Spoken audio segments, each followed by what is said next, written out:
Clutch Trucker is filmed before a live studio audience. Yeah, this is Rusty, and it's almost time for him to be groomed again. Hey YouTube, Clutch Trucker here. Time for another edition of the Clutch Trucker channel. Today's topic is becoming an owner-operator. I get this a lot. How much money can you make? Can you make some decent money? And the shorter answer is yes. You can do better than being an owner or being a company driver as an owner-operator. There's a lot to keep in mind, though. First off, when you're looking to lease your truck to another company, which is what you do as an owner-operator for the most part, you can get your own authority, but there's a lot more involved in that, and I haven't broached that plateau yet. I'm pretty happy with leasing to a company, letting them take care of all the IFTA and everything else, and then they dispatch me, they get the loads. I have the right to turn any loads down if I want to, but it's nice having other people in your back pocket to help you out, okay? So that's the advantage of that. Now, as far as that goes, when you're looking to companies to lease to, you should get about 80% of the load. And now I know company drivers, you're all per mile. You're all about driving, what do you get per mile, what do you make per mile? If you're an owner-operator, you don't really want to run that way.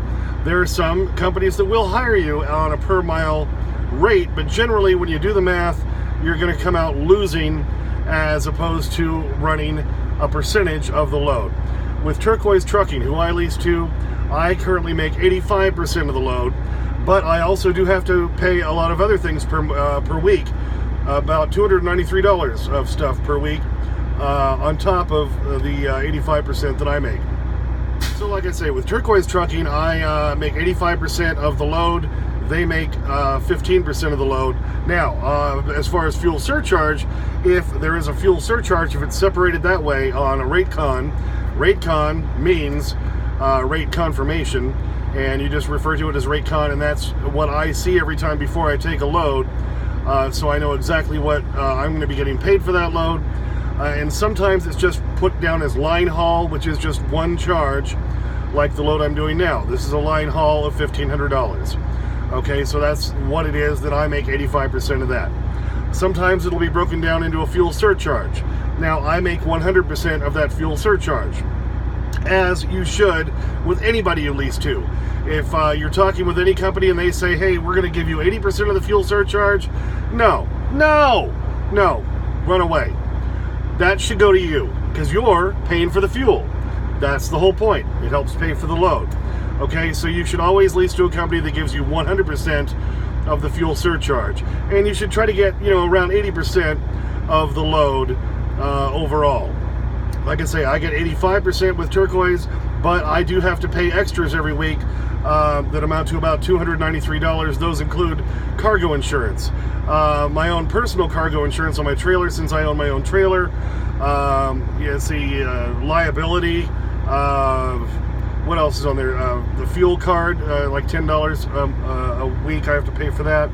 IFTA, got to pay for that, and the plates, got to pay for that. That's kind of standard, okay?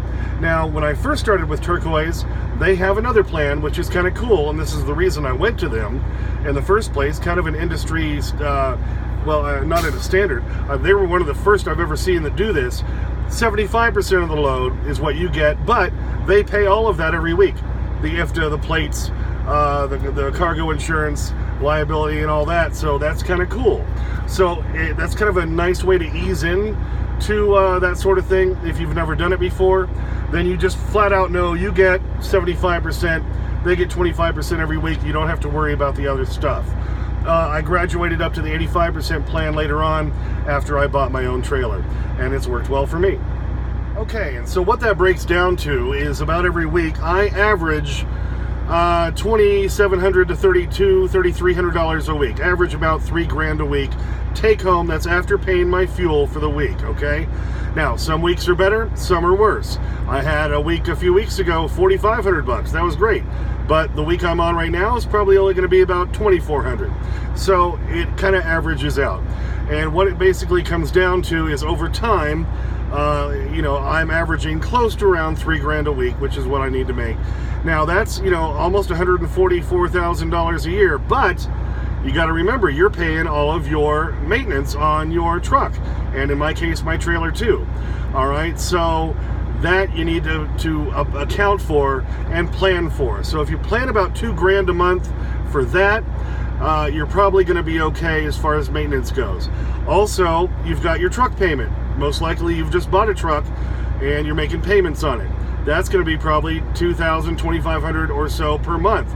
You've got to buy your own bobtail insurance, regardless of who you lease to, and your own liability, okay? So you've got to account for all of that. So, $2,500-ish or more per month for that as well. So you can see how that starts to chop down. So that almost $150,000 a year sounded really good. Now it's going to be knocked down. But still, depending on the year, like earlier this year, rates were lousy. And I had kind of a bad first 6 months. But then now they're starting to pick up and they're getting better again. So I'll still make, over the course of the year, after paying maintenance on the truck, payment, and everything else, anywhere from probably $90,000 to $120,000 take home overall. Now, the company I lease to, Turquoise Trucking, like I said, out of Cedar Rapids, Iowa, great company to work for. They're kind of unique in a way that they don't have their own shop, so they don't do maintenance on their own equipment, so they don't have their own trailers. Most of the companies you're going to lease to probably have their own trailers. The last company I leased to, they had their own trailers and had their own shop to work on them. What Turquoise does is they lease trailers from another company. They were doing Stoughton. I think they've switched. But you were still responsible for the trailer maintenance. This is why I ended up buying my own trailer. I have a whole other video about that. Look in my channel and you can find the video about why then I own my own trailer, okay? One thing that Turquoise does, because they don't have their own shop, which I think is a really good idea, they require a DOT on your truck and trailer every 90 days. What I think that's helpful for is that keeps me in check and makes sure my truck and trailer are always ready to go and they're always, DOT compliant. Now, you say, well, they require that every 90 days. That's kind of excessive, right? Well, good news is they reimburse you for those inspections, all right, for the truck and trailer. So it's a good news for me because I always get a second pair of eyes looking at my truck and trailer to tell me what's wrong with it, as well as my own. And then I know I'm always up to date, I'm always compliant, and then I get reimbursed for those inspections. So I'm happy to do them, and I think that's a really good way to operate. Plus, here's another big bonus that I like with Turquoise, is they pay me if I pass an inspection. If I get a roadside, which I just got, last month or so. I did another video about that. Watch that one. Got pulled over in Wyoming for a random level 3 inspection. I get reimbursed for that. I get paid for that. I mean, not reimbursed because I didn't pay anything, but I get bonus money if I pass an inspection and do a good job. Because they're willing to pay to make sure their trucks are up to date and everything's going good. I think that's awesome. At the beginning of this calendar year, 2019, I had a level 1 in just north of Salt Lake at their scale. They kept me there an hour and a half, baby. They were searching, they were trying to find something. Of course, I was all compliant, all up to date. I got reimbursed for that. I'm not going to say the amounts, but it's nice, okay? So there's kind of a little bonus for you too. So hopefully you can lease to a company that gives you bonuses in that kind of regard. Now, I have a whole other video about owner-operators. Should you lease or buy? You can do either one, but never lease a truck from the company you're going to lease it back to. That's my biggest point on that, and there's a whole other video about that. You should buy your own truck if you possibly can, or lease it from an independent company before you lease that back to any other company. Okay, I know I've thrown a ton of information at you here, but I'm trying to give you as much information as I can. For those of you who are considering becoming an owner-operator, these are all things you need to consider. I've been an owner-operator for probably 7 of the 10 years I've been a truck driver, okay? And overall, yes, my question was at the beginning of the video, can you make more money? Yes, you can. You can probably make about 50 grand more per year than you can as a company driver. So like if you're making 40 grand as a company driver, as an owner-operator, you can probably make at least 90. If it's 70, you might be able to make closer to 120. That's all going to kind of depend on the year and the rates and everything else. They kind of go up and down, but overall, yes, you're going to make more money as an owner-operator. There's a lot more to consider, a lot more you have to take care of. It's your business, and you have to get that in your mindset and run it that way because it's your butt, okay? It's your business. Now, like Turquoise, who I lease to, rate cons. They give me the rate con before every load, so I know exactly what I'm getting paid. This is part of the reason I left the previous company I was with. It rhymes with Indian Creek Express. I had a pretty good run with them for 4 years, but I really got tired of never being able to see the rate con, so I never knew exactly what I was getting paid. And they nickel and dimed me on a lot of crap, like dropping a trailer for me at the yard or bringing one down for me to pick up and charging me what I thought was exorbitant rates for that. So that's kind of the problem I had with them. But so I moved on. Plus, I still would have had to keep an E-log in my truck because their insurance required it. Even though, a few years back, FMCSA changed the rule. I have a glider and I got a 99 engine saying I don't have to run an E-log if I have a 99 engine, so that's another big reason I left them. But I've been real happy with Turquoise Trucking. Can't say enough good things about them. They're in Cedar Rapids, Iowa, if you want to look them up. Been doing it quite a while. I first was an owner-operator with Well Companies out of Wisconsin, out of De Pere. They were okay, but they only gave me 69% of the loads.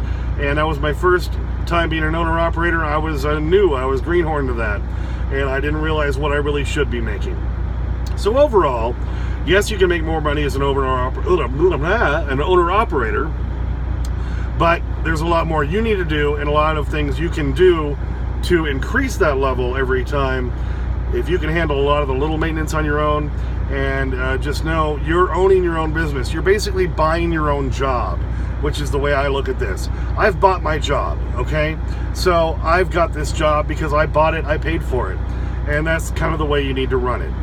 And if you think about it that way, you're probably going to be successful. There's a lot of people who aren't, but a lot of them get thrown into it way before they're ready. And companies like, CR England and Swift, they try to lease trucks to these guys just out of school. They don't know what they're doing, Run at least a couple, 3 years, guys, before you try to do it on your own is my first main big part of advice, all right? Hope this has helped some of you out. I know I'm running really long on this, but I wanted to give you as much information as I possibly could about all the financial aspects because there's a lot to think about. Thanks for tuning in. As always, please subscribe, like, comment, please, ring the bell, sniff that magic YouTube fairy dust. As always, clutch out.